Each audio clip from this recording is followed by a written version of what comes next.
In today's chapter, we will learn about crop production and management. So, what is crop?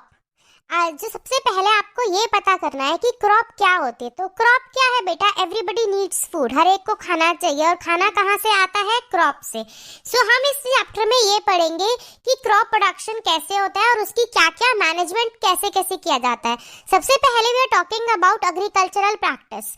तो उसमें क्या है? Agricultural जो practices होती हैं, when plants of the same kind are cultivated at one place on a large scale, उसको क्या बोलते हैं? क्रॉप। जब एक जगह पे एक तरह की जो खेती है वो की जाती है, उसको क्या बोला जाता है? Crop. For example crop of wheat, गेहूं की खेती। और जैसे उसका क्या मतलब है? Means that all plant grow in a field are that of wheat, कि सारा का सारा वहां पर जो खेती है वो किसकी होगी? व्हीट की ही होगी, गेहूं की ही होगी। You already know that crops are of different types, like cereals होते हैं, वेजिटेबल्स एंड फ्रूट्स होते हैं। These can be classified on the basis of season in which they grow. अलग अलग सीजन में अलग अलग क्रॉप पैदा होती है। इंडिया आपको पता है एक बहुत वास्ट कंट्री है। क्लाइमेटिक जो कंडीशंस, टेम्परेचर, ह्यूमिडिटी, रेनफॉल, वो यहाँ पर वेरी करता है रीजन टू रीजन में।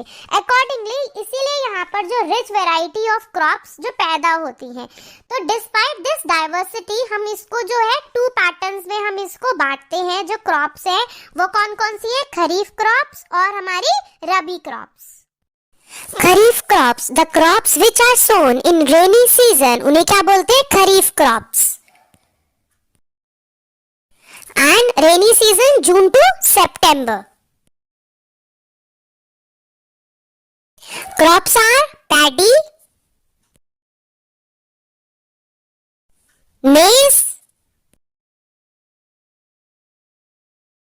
soybean,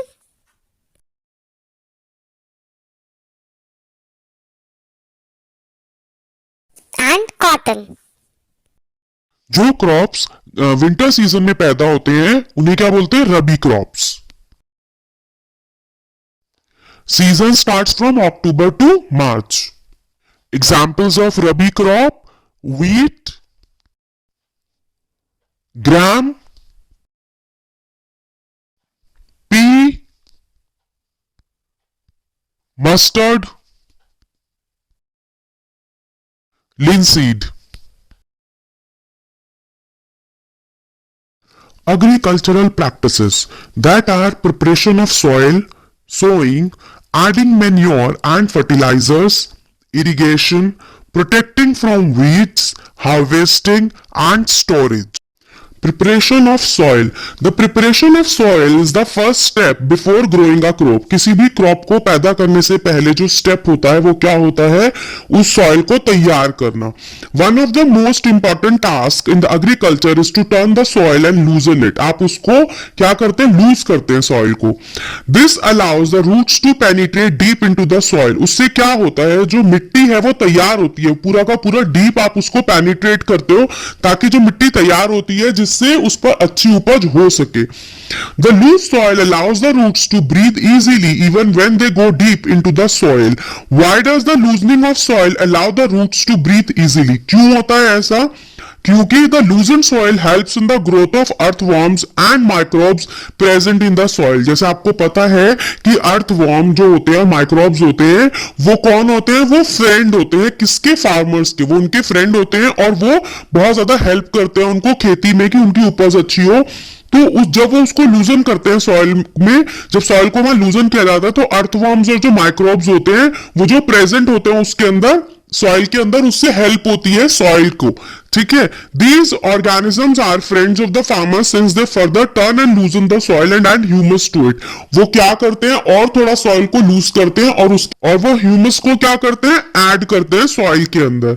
but why the soil needs to be turned and loosen? क्यों चाहिए वो? You have learned in the previous classes. आपने अपनी पिछली जो क्लासेस है उनमें भी ये पढ़ा था कि सॉइल कंटेन्स, सॉइल के अंदर क्या क्या होता है? मिनरल्स होते हैं, वाटर है, एयर है और सम लिविंग ऑर्गेनिजम्स होते हैं। इन एडिशन डेड प्लांट्स और जो एनिमल्स होते हैं वो भी डिकम्पोज हो जाते हैं किसमें, सॉइल में।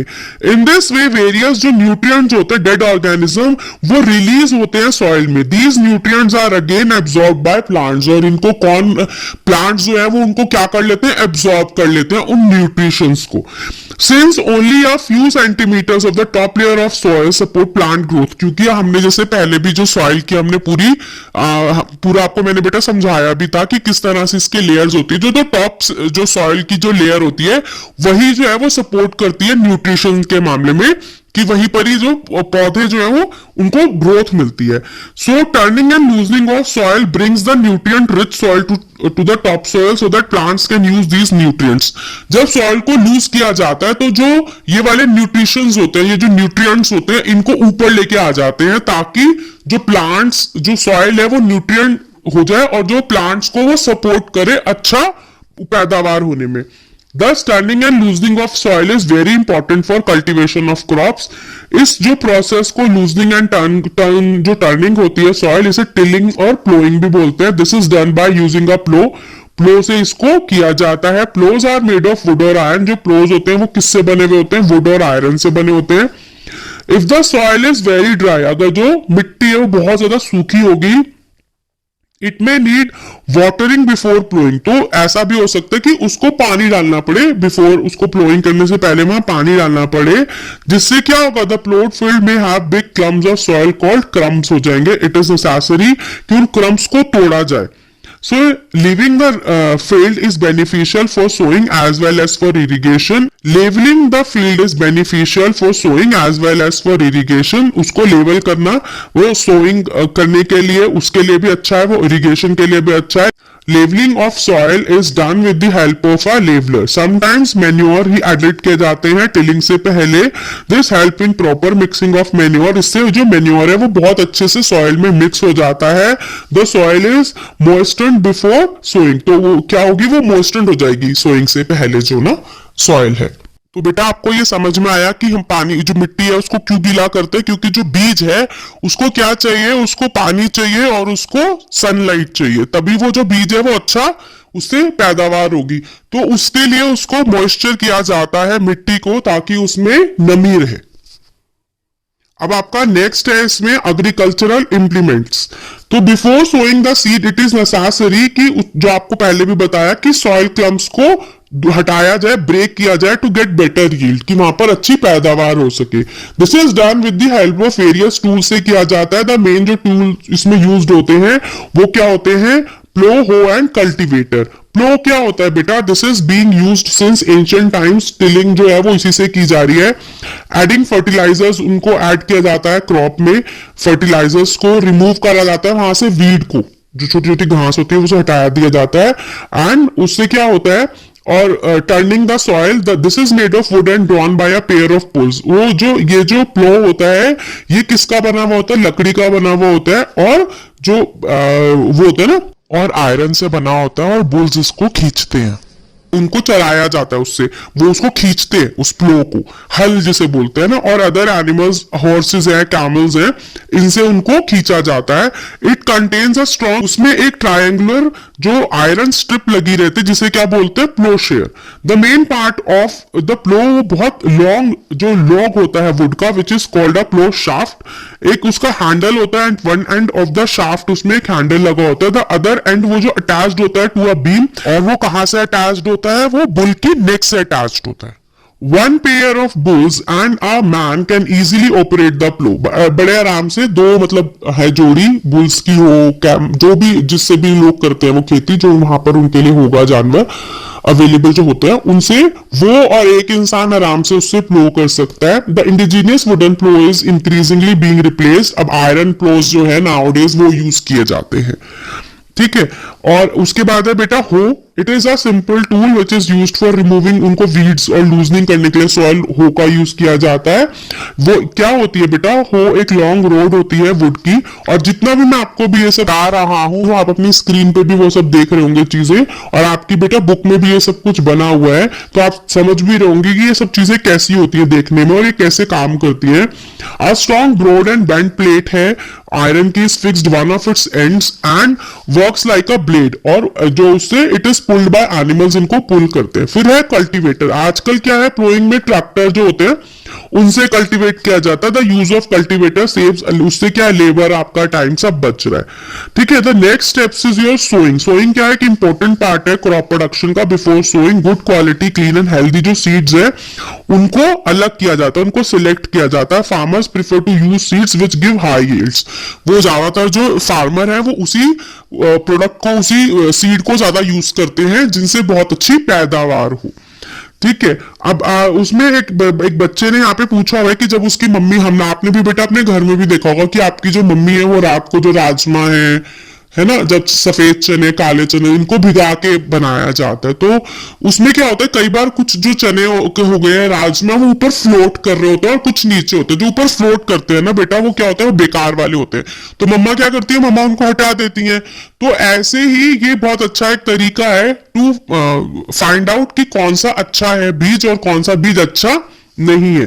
तो जैसे उन्होंने ये पूछा कि जब ऐसा किया गया कि हैंडफुल ऑफ जो सीड्स है वो वाटर में इस तरह से ऊपर थे, तो are there seeds which float on water, would those be lighter और heavier than those which they sink. उससे क्या लाइटर थे या हैवियर थे? Why would they be lighter? वो क्यों हो गए लाइटर? क्योंकि जो डैमेज सीड्स हैं वो अंदर से होलो होते हैं। होलो का मतलब क्या होता है, खाली होते हैं। आर दस लाइटर, इसलिए वो फ्लोट करते हैं वाटर में। और ये बहुत अच्छा मेथड है उनको सेपरेट करने का। हेल्दी जो सीड्स है वो आपके पास आ जाएंगे और जो डैमेज्ड है वो अपने आप ही ऊपर जो तैरना शुरू कर देंगे, तो आप उनको फेंक सकते हैं। Before sowing one of the important task is to know about the tools used for sowing seeds. इनमें क्या क्या यूज करते हैं? ट्रेडिशनल टूल्स होते हैं, जैसे इनमें the tool use traditionally sowing seed, वो क्या होता है, शेप्ड लाइक अ फनल होता है। फनल जैसे आपने अपने घर में भी बेटा कुप्पी देखी होगी, जिससे मम्मा तेल वगैरह डालती हैं। बड़ा जो कंटेनर से छोटे में अगर वो करना हो, किसी भी चीज को डालना हो, तो कुप्पी यूज करती है छोटी सी। That funnel you can see on your screen. तो वैसा ही फनल होता है जो फार्मर्स है वो यूज करते हैं बीज डालने के लिए। The seeds are filled into a funnel, passed down through 2 or 3 जो पाइप्स होते हैं, शार्प एंड्स होते हैं, और फिर वो पियर्स करते जाते हैं सॉइल में और वहां पर बीज डलते जाते हैं। फिर सीड ड्रिल होता है।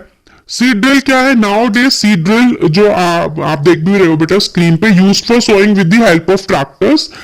This sows the seeds uniform, ये बिल्कुल यूनिफॉर्मली और इक्वल डिस्टेंस और डेप्थ के ऊपर उसको डालते जाएंगे सीड्स को, और ये इंश्योर करते हैं कि seeds get covered by the soil after sowing.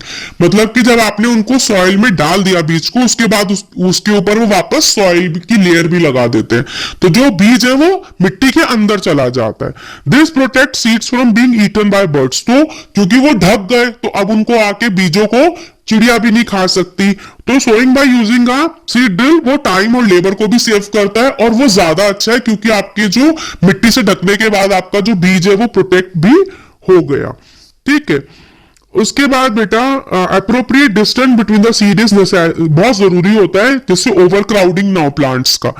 And this allows plants to get sufficient sunlight. उससे क्या होगा, उनको sufficient sunlight, nutrients and water from the soil बहुत अच्छे से मिलेगा। At times a few plants में have to be remove to prevent overcrowding. और कई बार ओवर क्राउडिंग को हटाने के लिए वहां से प्लांट्स को हटाया भी जाता है, ताकि जितने भी हो, जो जितना भी प्लांट हो, जितनी खेती हो, वो बहुत अच्छी हो। Adding manure and fertilisers. तो इसमें क्या है बेटा, जो सब्सटेंस होते हैं which are added to the soil in form of nutrients, कि उनकी ग्रोथ जो है वो अच्छी हो प्लांट्स की, उनको क्या बोलते हैं, manure and fertilisers. Soil supplies जो बहुत सारे मिनरल्स हैं जो सॉयल से ही मिलते हैं प्लांट को, और कुछ ऐसे होते हैं जो न्यूट्रिएंट्स एसेंशियल होते हैं for the growth of plants. क्या होता है बेटा, जो फार्मर्स हैं grow crop after crop in the same field, एक ही जो जगह है वहां पर बार बार खेती करते रहते हैं।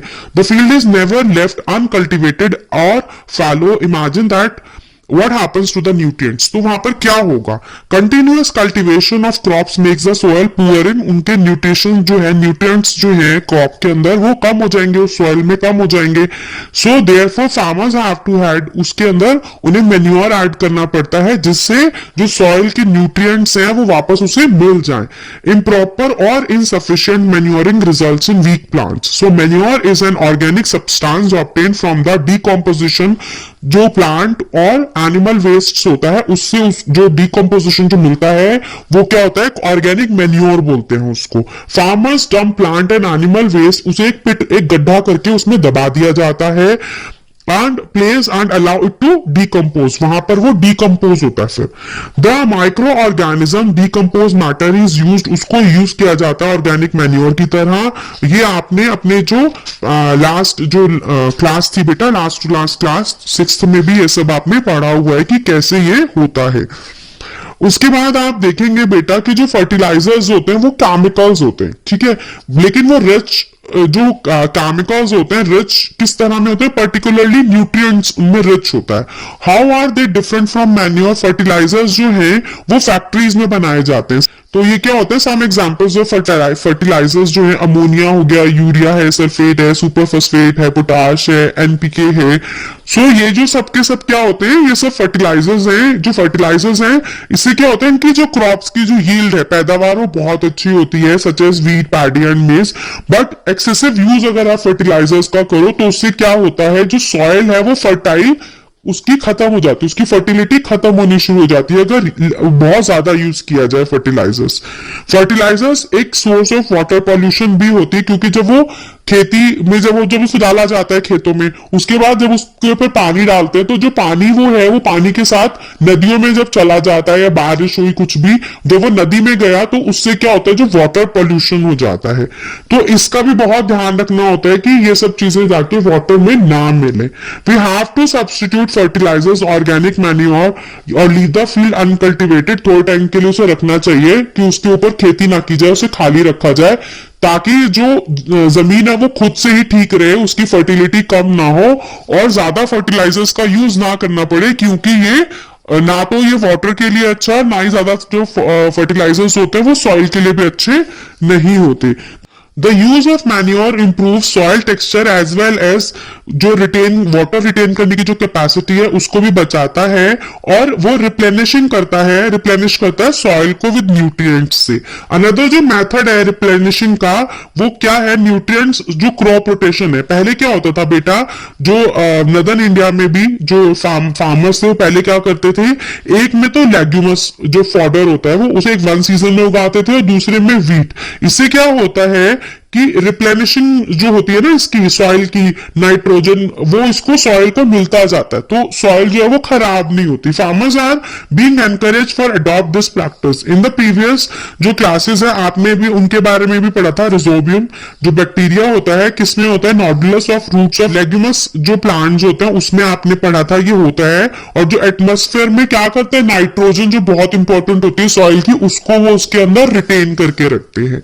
बेटा अब आप यहाँ पर देख रहे हो कि क्या दिखा रखा है, फर्टिलाइजर्स और मैन्योर के बीच का डिफरेंस दिखाया हुआ, what is fertiliser and what are the differences between fertilisers and manure. Fertilisers क्या होते हैं, मैनमेड होते हैं, इसे बताया गया कि इनऑर्गेनिक सॉल्ट होता है और वो फैक्ट्रीज में बनता है। मैन्योर नेचुरल सब्सटेंस होते हैं उनके अंदर और डिकम्पोज करके रखा जाता है कैटल, डंग और प्लांट, तो जो डंग एंड प्लांट रेजिड्यूज है उनको रखा जाता है। फर्टिलाइजर्स क्या होते हैं, प्रिपेयर किया जाता है, मैंने आपको बताया फैक्ट्रीज में, और मैन्योर जो एक गड्ढा खोदा जाता है उसमें उसको डाल दिया जाता है, मैन्योर जो उसको वहां पर बनाया जाता है। फर्टिलाइजर्स जो होते हैं डज नॉट प्रोवाइड, को कोई ह्यूमस नहीं देते सॉइल को, मैन्योर जो है वो ह्यूमस देते हैं। फर्टिलाइजर्स बहुत रिच होते हैं plant nutrients like nitrogen, phosphorus and potassium में, मैन्योर रिलेटिवली लेस रिच होते हैं प्लांट न्यूट्रिएंट्स में। ठीक है बेटा, अब इसमें एडवांटेजेस क्या हैं आप बता रखा है मैन्योर के लिए। ऑर्गेनिक मैन्योर जो कंसिडर्ड उसको ज्यादा अच्छा माना जाता है फर्टिलाइजर से, क्योंकि वो क्या इनहांस करती है, वाटर होल्डिंग कैपेसिटी, सॉइल जो है वो मिट्टी जो है वो पानी को ज्यादा अच्छे से रोक के रखेगी, सॉइल को जो पोरस बना के रखती है, exchange of gases become easy, आराम से उसके जो छेद है वो खुले रहते हैं ताकि उसमें आराम से पानी आ जाया जा सके, जो हवा है वो आराम से उससे पास ब्रीथ आराम से कर सके। It increases the number of friendly microbes को वो बढ़ाते हैं और जो सॉइल के टेक्सचर को इंप्रूव करते हैं। तो बेटा ये इसके बाद आपका जो नेक्स्ट है that is your irrigation. Irrigation क्या है बेटा, किस तरह से वाटर जो है वो प्लांट्स को दिया जाता है। ऑल लिविंग बीइंग, आपको पता है, जीने के लिए पानी चाहिए और प्रॉपर ग्रोथ और डेवलपमेंट के लिए पानी बहुत जरूरी है। जो प्लांट रूट्स हैं वो पानी को ऑब्जॉर्व कर लेते हैं, उसके अलावा पानी से जो वाटर मिनरल्स एंड फर्टिलाइजर्स है वो भी ऑब्जॉर्व कर लिया जाता है। जो फील्ड्स है उनको वाटर देना रेगुलरली बहुत इंपॉर्टेंट होता है, और इरिगेशन इसीलिए बहुत मतलब रेगुलर इंटरवल्स पे उसको करना is very very important. Time to time frequency जो होती है इरिगेशन की, क्रॉप बहुत डिपेंड करता है कि क्रॉप कैसी है, किस तरह का सॉइल है, वहां की क्या सीजन है। और समर है तो बहुत ज्यादा आपको पानी देना पड़ेगा, क्योंकि बहुत जल्दी पानी उसको रिक्वायर होगा, वहां पर गर्मी है, उससे बहुत फर्क पड़ जाता है। तो उसमें क्या है बेटा, आप सोर्सेज होते हैं इरिगेशन के, वेल्स है, ट्यूबवेल्स है, पॉन्ड्स है, लेक्स है, रिवर्स है, डैम्स और कैनाल्स है, किस तरह से जो पानी है वो खेतों तक पहुंचाया जा रहा है। ट्रेडिशनल मेथड्स ऑफ इरिगेशन, तो इसमें क्या है बेटा, जो वाटर अवेलेबल होता है वेल्स में, लेक्स में और कैनाल्स में, इसको किस तरह से डिफरेंट जो मेथड्स हैं, डिफरेंट जो रीजन्स हैं, उसमें किस तरह से फील्ड तक पानी को लेके जाया जाता है। वो कैटल्स हैं या ह्यूमन लेबर है, उनको यूज करके किस तरह से जो पानी को फील्ड तक लेके जाया जाता है। इन मेथड्स में जो चीपर एंड लेस एफिशिएंट जो मेथड्स हैं वो ट्रेडिशनली वो कौन कौन से हैं, मोट है, चेन पंप है, देखली है एंड रहत है। तो आप वो सब भी देख रहे हो बेटा, आपकी मैं स्क्रीन दिखा रहा हूं में कैसे होता है ये सब मेथड जो हैं। तो कैसे ये मोट और ये जो चेन पंप है, ढेकली और रहत है, ये किस तरह से काम करता है। Pumps are commonly use for lifting water. Diesel जो होते हैं, बायोगैस, इलेक्ट्रिसिटी और सोलर एनर्जी, इनको यूज करते हैं पंप्स को यूज करने के लिए, पंप को चलाने के लिए इन एनर्जीज का यूज किया जाता है। इनके मॉडर्न मेथड जो इरिगेशन के हैं उसमें इकोनॉमिकली जो वाटर को यूज किया जाता है, और उसका मेथड है स्प्रिंकलर, एक तो सिस्टम है। उसमें क्या होता है बेटा, this system is more useful uneven, अगर लैंड है जहां पे सफिशिएंट वाटर अवेलेबल नहीं है, वहां पर स्प्रिंकलर सिस्टम को यूज किया जाता है। परपेंडिकुलर पाइप्स लगाए जाते हैं और वो उनके रोटेटिंग नोजल्स होते हैं ऑन टॉप, और वो ज्वाइन करते हैं मेन पाइपलाइन में, एक रेगुलर इंटरवल्स पे वो उनको ज्वाइन किया जाता है। When water is allowed to flow, जो मेन पाइप से प्रेशर करके वो पानी को डालते हैं तो वो बहुत दूर तक जाता है, जो नोजल्स होती है बहुत रोटेट करती है। It gets sprinkle on the crop as if, ऐसा लगता है जैसे बारिश हो रही हो, इस तरह से पानी गिरता है। और उससे क्या होता है, स्प्रिंकलर बहुत यूजफुल होती है लॉन्स, कॉफी प्लांटेशन और सेवरल अदर क्रॉप्स के लिए इनको यूज किया जाता है। Next is your drip system. Drip system में क्या होता है, water force drop by drop जाता है वो, and directly near the root, so उसे ड्रिप सिस्टम कहते हैं। बेस्ट जो टेक्निक है for watering fruit plants, gardens and trees में, वाटर जो वेस्ट नहीं होता इसी में। और it is a boon in regions where, जो बून मतलब वहां के लिए वरदान है ड्रिप सिस्टम, जहां पर जो पानी है वो बहुत कम होता है, तो वहां पर ड्रिप सिस्टम से बहुत अच्छे से पानी मिल जाता है पौधों को। ठीक है। प्रोटेक्शन फ्रॉम वीड्स, अब क्या है बेटा, जो वीड्स होते हैं बहुत सारे आसपास, जो घास वगैरह उग जाती है, प्लांट्स जो क्रॉप के आसपास आ जाते हैं, उनको वो जो है वो ग्रोथ में प्रॉब्लम करते हैं, तो उनको हटाया जाता है वीड्स को। जो रिमूवल ऑफ वीड्स, उसको वीडिंग बोला जाता है। ये बहुत नेसेसरी है जिससे कि क्रॉप जो है वो खराब ना हो और उनको प्लांट्स, न्यूट्रिएंट्स, स्पेस और लाइट वो सब प्लांट्स को मिले। उसके लिए बहुत इंपॉर्टेंट है कि टाइम टू टाइम वीडिंग की जाए। Thus the affect the growth of crop, some जो वीड्स हैं उनको harvesting and may be poisonous कर देते हैं for animals and human being. जो कुछ वीड्स ऐसे भी होते हैं।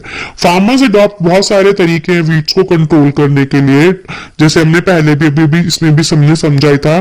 टिलिंग किया जाता है, sowing of crops, help in uprooting and killing of weeds, and then dry up, mixed up करते हैं, गेट मिक्स करते हैं सॉइल को। टाइम टू टाइम रिमूवल किया जाता है और produce flowers and seeds. Manual removal includes physical removal, weeds को अपरूट करके हटा दिया, उन्हें कटिंग डाउन कर दिया, cutting them close to the ground, उनको हटा दिया वहां से। और खुरपी वगैरह यूज करके ना फार्मर्स वो कर देते हैं उनको। वीड्स जो कंट्रोल करने के लिए केमिकल्स आता है, वीडिसाइड्स, तो उसमें क्या होता है वो स्प्रे कर दिया जाता है जिससे वीड्स वहां पे डैमेज हो जाते हैं। लेकिन और उससे क्रॉप नहीं खराब होती, वो वीड्स के लिए होते हैं। They do not damage the crop. The weedicides are diluted with water to extend required and उसको फील्ड में स्प्रे कर दिया जाता है। बट हमने मेंशन पहले ही किया कि weedicide are spraying during the vegetative growth of weeds before flowering and seed formation. उससे पहले ही उसके ऊपर ये किया जाता है। स्प्रेइंग ऑफ वीडिसाइड्स में affect the health of farmers, उनकी हेल्थ के ऊपर आ सकता है कि फार्मर्स को अगर केमिकल्स उनके ऊपर आए तो जब भी वो इसको छिड़कते हैं तो उनको बड़ा केयरफुली, बहुत ध्यान से उन्हें ये छिड़कना पड़ता है अपने खेतों में, ताकि उनकी हेल्थ को कोई नुकसान ना हो।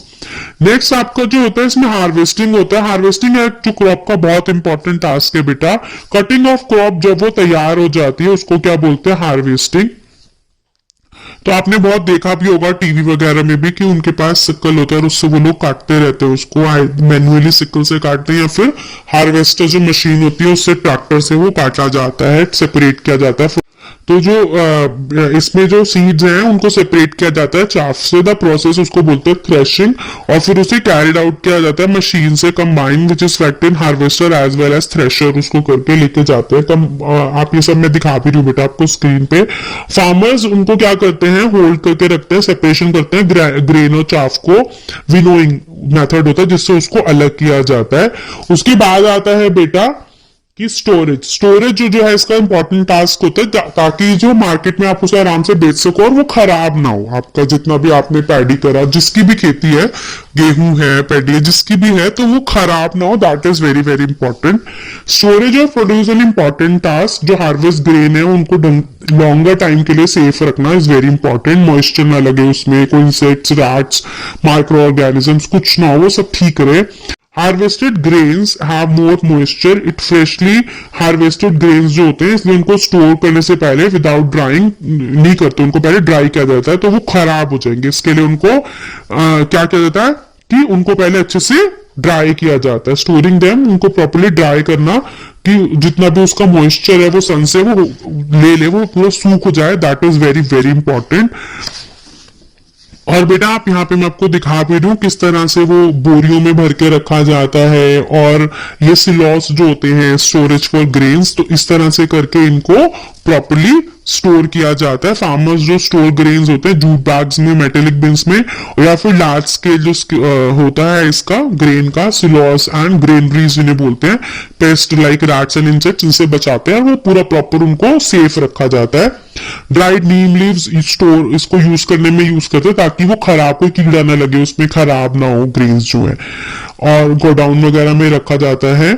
एंड आफ्टर कंप्लीटिंग ये सब जो हो जाता है, इनको प्लांट्स और ये सब क्या होता है बेटा, फिर इनको मार्केट में ले जाके सेल किया जाता है। और जितना भी उनको चाहिए किसानों को अपने घर में दे यूटिलाइज, और उसके अलावा मार्केट प्लेसेस में इसको सेल कर दिया जाता है। इसमें नेक्स्ट आप देख रहे हैं बेटा food from animals. After completing आप इसमें टेबल बता रखा है कि वो तो आपको बेटा स्कूल में आप करेंगे अपने नाम के साथ।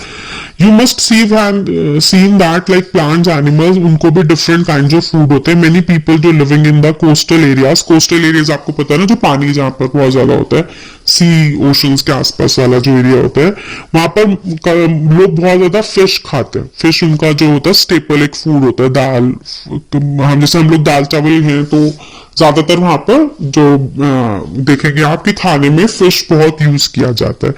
इन द प्रीवियस क्लासेस भी हमने पढ़ा था कि जो बहुत सारा खाना है वो हमें प्लांट से मिलता है। We have just seen that the process of crop production, हमने इसमें पूरा पढ़ा कि कैसे कैसे सीड्स और ये सब सिलेक्ट किया जाता है, कैसे फिर उस पूरा का पूरा ये प्रोसेस होता है। सिमिलरली एनिमल्स जो रेयर्ड होते हैं होम में, farms have to be provided with proper food, shelter and care. और ये जो होता है लार्ज स्केल में से एनिमल हस्बेंड्री इस वर्क को बोलते हैं कि जो लोग अपने पास ये सब रखते हैं, जानवरों को अपने पास पालते हैं, उस काम को ये एनिमल हस्बेंड्री बोला जाता है। So that's all for the chapter बेटा। I hope you have understood it. If it is so please give me a thumbs up and share with your friends. Thank you.